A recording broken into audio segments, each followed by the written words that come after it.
Alright, here we go. I finally got everything set up. Welcome to the Shadowy Tavern. It's been a while since I've done anything really, and I was going to update you about some changes. I decided to restart the podcast episodes and try to make them a little interesting and do more than just tell a short story. I am going to have a guest next Sunday, so that'll be nice and fun. We'll see how that goes. So, I've stayed out of the hospital. I haven't been sick all week. My eyes are doing a lot better from the surgeries I've been having to have, so I plan on doing more and more. So, that's updates. So, up next is going to be the video game part of it. Here's a video game that I really like, and I know it's Xbox 360 and it's old. The 2014 version's better, but that's what I could find. I really enjoy doing the Dynasty mode and controlling all of that. Me and some of my old friends, we used to do that and do all the updates every week, all the recruiting, everything on the Heisman level, of course. Otherwise, it wouldn't be any fun. But we'll forget about that. And what I've got here, I thought would make a really good Dungeons and Dragons prop. It is a leather-bound book that my wife got me as a Christmas present. It's got the binding on the spine here. You unbind it like that. Opens up. I think it looks like an old treasure map or something. I thought it would be like a really awesome like spell book, or maybe like some kind of journal of a monk or something. But I thought about that. Also, I was thinking about, I was reading these random races that people were creating for Dungeons and Dragons, and I thought about some biblical stuff, like a seraphim is a burning ball of fire. But what if a seraphim decided to possess somebody like Satan did? Because he's a cherubim, and he can possess people. So I believe a seraphim would like the one I'm thinking of would choose a, a big muscular guy that would have some kind of like studded leather like harness type armor, and on his arms and up and down his body and his face would be like these cracks in his skin, and it would be like a pulsating red glowing, almost looking like magma. So, and he would be kind of grayish, so it would almost look like he was made out of magma and some kind of stone. And I was thinking he would have like a long spear with an enlarged spearhead on the end of it, and maybe like a very large kite shield. I don't know if it should be made out of metal or it should be made out of like just flame that engulfs and it melts metal and incinerates wooden shafts and things like that, so it would melt and burn up arrows. Obviously, you wouldn't want to punch that. I don't really have any stats for it worked out.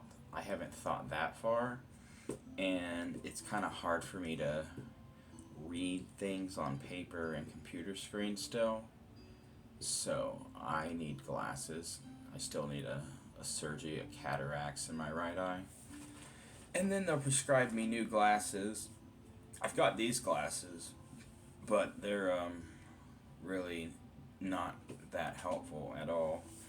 So I got that, and before I get to the lore that I want to talk about, I saw this stuff on the internet. This is the creepy part of the episode. Have you guys ever heard of the black-eyed children or the black-eyed kids? The story is apparently an Uber driver was stopped on his phone, and two children showed up outside of his car, and it was raining, and they had hoodies, and they were begging for a ride. And of course, this guy's like, "Yeah, I'm not letting two random, like, underage kids in my car." And he told them no, and they kept asking, and they kept asking. And then they were getting more pushy, more pushy.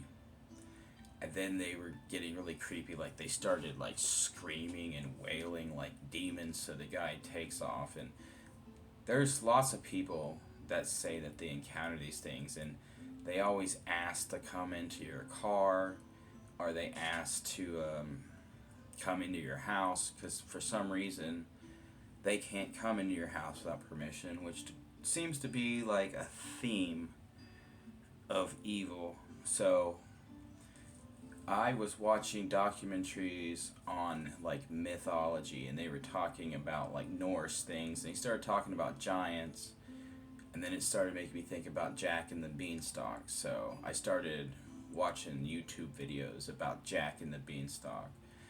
And apparently they think that the stories go back so far, Jack and the Beanstalk, that European people were speaking languages and telling that story, and the languages they spoke no longer exist.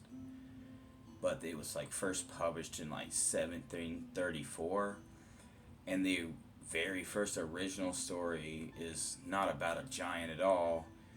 This guy Jack Spriggans convinces this guy's wife to hide him in a pot, and this guy comes home, and the wife feeds him and gets him to pass out, and Jack Spriggans jumps out and murders him and steals all his stuff and runs away with the wife.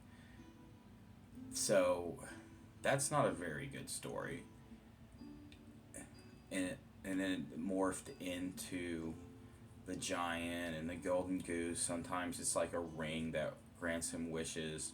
Some of the stories are really messed up, like he lives with his grandmother and they share a bed every night, and she calls him a good bedfellow, and it says they lay together every night. It's just really kind of creepy and weird.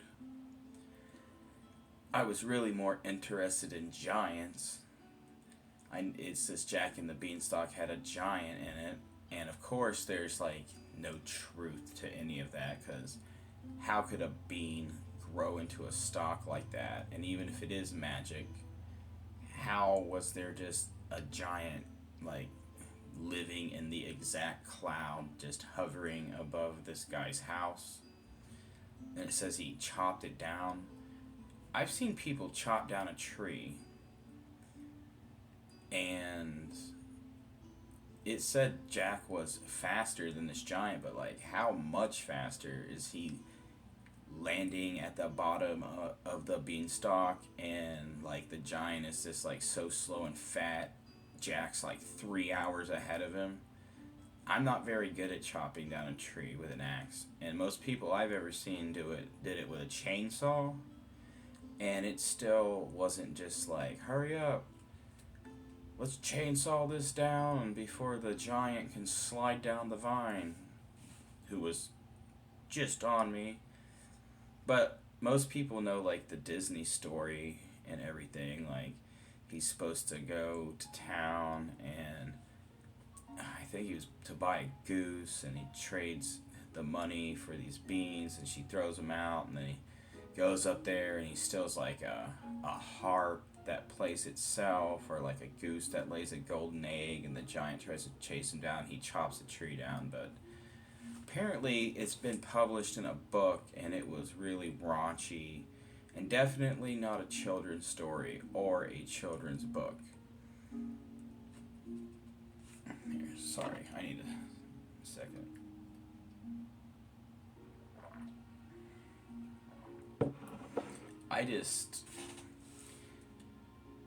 The person who wrote the story where he's like incesting, I don't really know what else to call it, that's not like super crude and makes you be able to see how much of a cursing sailor that I am. So we'll just call it incesting. I don't understand why somebody would make that. And the person who sold him the magic beans in the story was like a Jewish person for some reason. So that's probably negative. But the person who wrote it just put down his initials. I don't really remember his initials because I really, really don't care. But I'm gonna start in the future making like shirts and cups and hats. And I was thinking about making like bumper sticker magnets and like bringing back the classics. Stuff that's not really copyrighted, but everybody loves, like no fat chicks. Everybody loves a bumper sticker that says no fat chicks. Or like show them if you got them. Stuff like that. Everybody loves that. And for like D&D nerds, or dorks, sorry, they're not nerds. Like keep on rolling with some dice. Stuff like that. I like to have funny shirts or offensive funny shirts. I feel like those are the best ones. My daughter, she draws like professional quality things. I'm trying to get her to do some stuff. She's the one who made my logo for my website, which I stopped paying for like professional services for it until I got like more content. I want to make like a comic. I'm trying to find people to like team up with to do stuff like gaming videos about supernatural things, stuff like this. Like streaming video games. I'm on Twitch, Facebook, and like 2 or 3 other things right now too. And I'm trying to get my kids involved. So I'm trying to do that. And I'm about to go back to work. I've been not really able to do much. I've been on dialysis, so you can't really do much around that. But I'm going to try to, at least a little bit. So that's going to be fun. So I'm going to be trying to do stuff. I'm going to try to get a drone around Christmas. And I was thinking about flying into like abandoned houses and cemeteries at night and things and making videos of that and posting it. I feel like people would like that. I just feel like I've got good ideas, and I've seen all kinds of morons like making money selling stupid crap. Well, I can make money selling stupid crap too, I believe.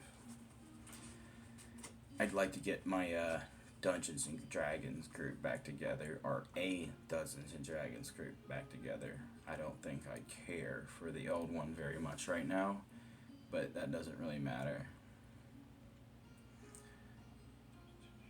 Because, I mean, I'd like to play, but I gave up on that a long time ago. If I play that game, I'm going to have to run that game and organize that game and probably pay for everything and give everybody rides to the game. I know you can do online.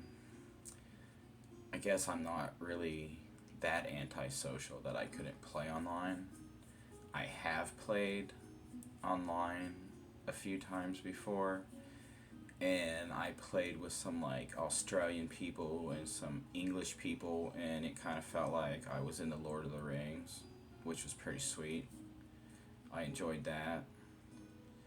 But I have issues with being social on demand, so that doesn't really happen all that often.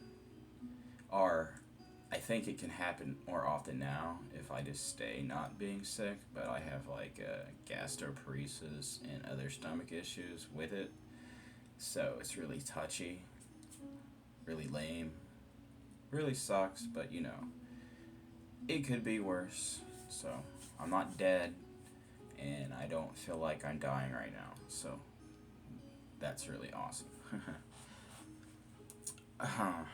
Well, that's all I got. I will probably try to do something else. Like I said, I'm going to be interviewing somebody. My dad's wife, she's a witch. I don't agree with that stuff. I wouldn't do it myself, but I'm not going to change the mind of a 6-year-old person who's been doing it their whole life. I am just going to interview her about her life and maybe some things she's witnessed. I'm not going to try to get her to give me a tarot card reading or anything, but my dad and her are in the process of replacing their roof and they were just too tired to do it tonight. So I'm going to record it at a later time and then probably post it next Sunday. And I'll try to be more organized and figure out more stuff to do. If any of you guys have any ideas or like want to come on and be a guest and just hang out with me and I'll interview you, because I know everybody has had creepy experiences. I mean, I've met a few people that say they've had absolutely none, and I think that that is a weird experience, to experience nothing spiritual at all. That would suck, because I've been lucky enough to experience a lot. And I've experienced some things I didn't want to see. I used to think I wanted to see ghosts and things because I'd meet people that say they saw it. But then I really thought about it and it creeped me out. And I'm not really afraid. I just really don't want to see it. I don't want to see evil things. I don't want to see messed up things. I don't like seeing people get hurt, injured, things like that. I'm not a pansy. I'm just not an evil person. I just not into it. But anyway, if anybody actually saw this or is going to see this, thanks for your time and happy Sunday. You have a good one.